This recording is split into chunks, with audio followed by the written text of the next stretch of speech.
Salut à toutes et à tous, bienvenue sur ma chaîne Ciné Série Galaxy, ça me fait plaisir de vous retrouver aujourd'hui pour une nouvelle critique d'une série que j'ai vue il y a plusieurs mois en arrière. Et cette série c'est To The Lake, disponible sur Netflix. Alors de ce que je sais, elle était disponible en russe sous-titré français. Peut-être que depuis elle est disponible en français intégral, je l'ignore. Moi je l'ai regardé en russe sous-titré français. To The Lake, donc une série russe sortie en 2019 en Russie, qui a été rachetée, dont les droits de diffusion ont été rachetés par Netflix sur Netflix en octobre 2020. C'est une série post-apocalyptique, ou plutôt qui se déroule aux premières heures de l'apocalypse. Virus, infection, charnier, personnes qui essayent de rejoindre un endroit où elles vont être en sécurité, un virus inconnu. On peut pas faire plus d'actualité que ça, vous le savez, j'en ai déjà largement parlé sur la chaîne de ce genre de série, c'est ce que je préfère, moi, tout ce qui est infection post-apocalyptique, c'est pas pour rien que The Walking Dead est une de mes séries préférées, même si dans To The Lake, il n'y est pas du tout question de zombies, mais voilà, vous en aurez régulièrement des séries comme ça, il y en a certains qui vont aimer, d'autres pas, je peux comprendre qu'on n'aime pas étant donné le contexte qu'on vit, virus, variants, etc., mais moi, je me passionne, c'est le genre de série et de film que je préfère.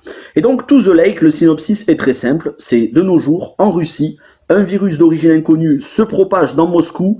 Très vite, toutes les barrières des villes, les infrastructures économiques, sociales vont s'effondrer, et une famille plutôt aisée financièrement avec leurs voisins vont essayer de se rendre à un autre endroit en Russie, dans un chalet, dans une cabane, dans un abri, près d'un grand lac, mais il va leur falloir faire un périple de 1000 km en hiver, avec les routes enneigées et les gens infectés.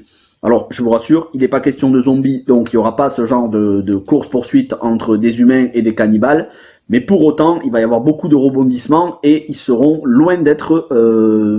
tout danger ne sera pas écarté. Voilà pour le synopsis de base, c'est une critique sans spoilers. Le casting, je ne pourrais pas vous en parler étant donné que ce ne sont que des Russes et je ne sais même pas prononcer les noms russes. Je sais qu'il y a une actrice qui est plutôt mignonne qui joue dans la série, qui a joué, elle fait le rôle de Paulina, elle a joué dans Mermaid, The Lake of, je sais pas quoi, c'était un film d'horreur fantastique, et dans le récent film russe Cosmobol, qui est sorti il y a quelques semaines.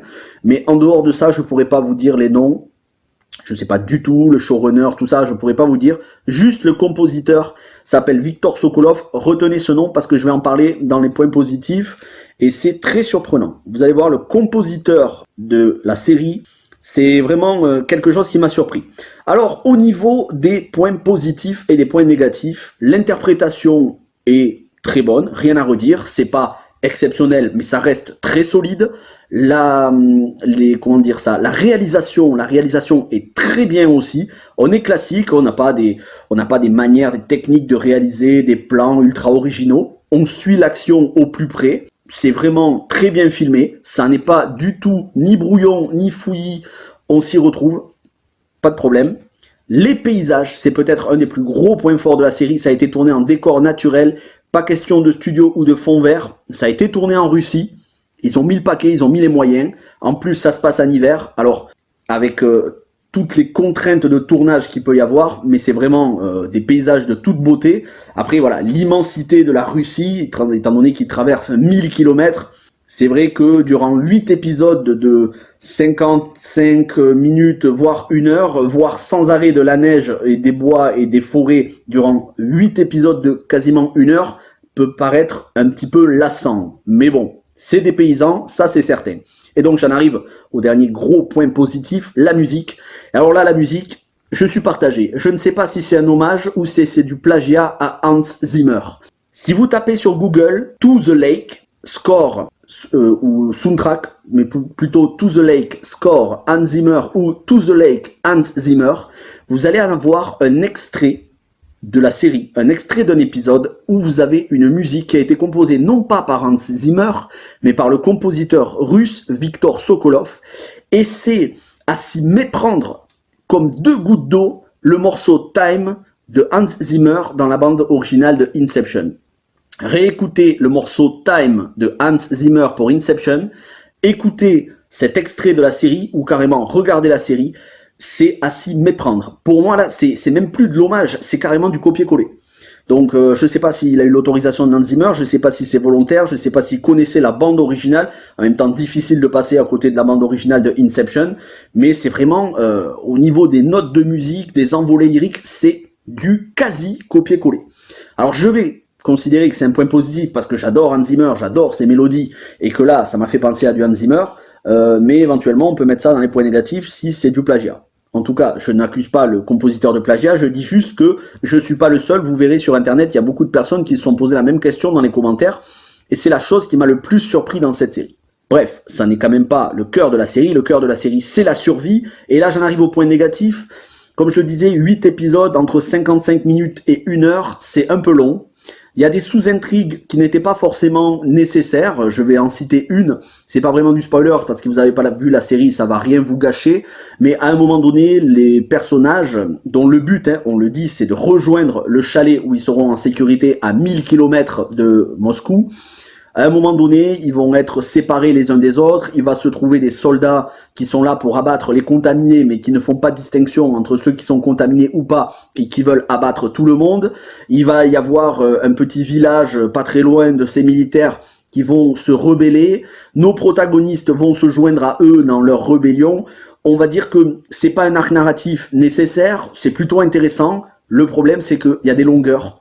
8 épisodes de 55 minutes, ça aurait pu être un petit peu dégraissé. On aurait pu faire 8 épisodes de 40-45 minutes, ou éventuellement 6 épisodes de 1 heure, ça aurait été tout aussi bien.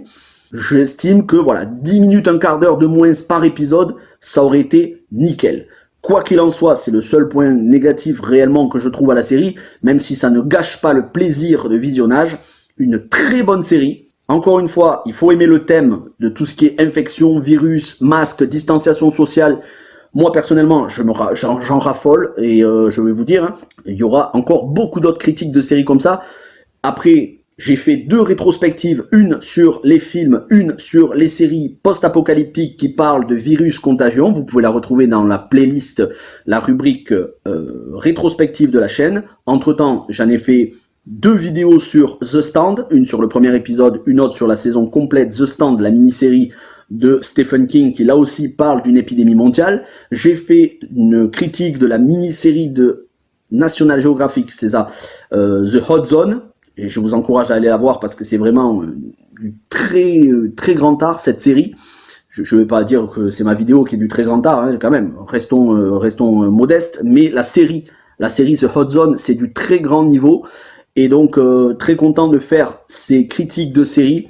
Je ne m'en lasse pas, je raffole de ce genre de série. Vous en aurez d'autres, vous aurez aussi des films de temps à autre. Il y a Songbird, mais vous en aurez à chaque fois qu'il y en aura des bons, bien évidemment, parce que j'en vois pas mal qui sont mauvais, dont je fais même pas la critique.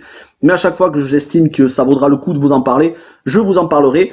Bien évidemment, c'est peut-être pas la meilleure chose pour vous si vous n'avez pas le moral en ce moment à cause du coronavirus. Mais je compatis. Ceci dit, une très bonne série. J'espère que vous la découvrirez. Si vous l'avez déjà vue, n'hésitez pas à me dire ce que vous en avez pensé. Merci à tous d'avoir regardé cette vidéo. Vous pouvez liker, vous abonner et partager. On est de plus en plus nombreux. C'est super. Comme ça me permet de vous faire un contenu toujours plus nombreux. Ça me motive. On se dit à très vite pour des nouvelles critiques de séries, de films, des lives. Portez-vous bien. Ciao tout le monde.